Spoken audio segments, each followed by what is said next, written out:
Since the outbreak of the Ukrainian crisis, the United States has continuously strengthened all-round sanctions against Russia, and frequently put pressure on countries to impose sanctions against Russia. Now, the negative impact of U.S. sanctions on all countries has emerged, at a time when the economies of various countries are interdependent and closely linked. The sanction stick of the United States and the West is affecting many people and creating a new humanitarian disaster. Especially in some developing countries with weak economic foundation, economic development and social stability are seriously threatened. Moreover, the abuse of sanctions by the United States has further exacerbated the anti-globalization, which has a far-reaching negative impact on the recovery and development of the world economy. However, even the United States itself cannot escape this bad luck. At present, the U.S. economy is facing the three highs challenge of high inflation risk, high debt risk, and high asset foam risk.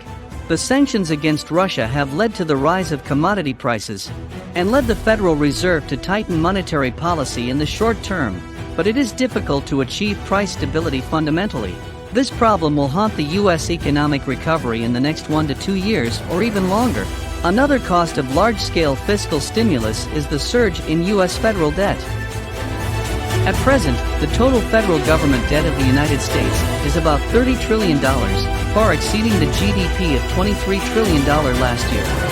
The International Monetary Fund recently released the World Economic Outlook report, which pointed out the outbreak of the conflict between Russia and Ukraine. The United States and many countries have offered several rounds of sanctions against Russia, resulting in the continuous rise of global inflationary pressure. The tightening of the global financial environment, caused by the increase of interest rates in many economies, and the global economic recovery faces multiple risks. Facts have proved the United States and Europe are also deeply affected by the sanctions against Russia. In order to maintain its economic hegemony, the United States have used sanctions, weakened global industrial division and cooperation.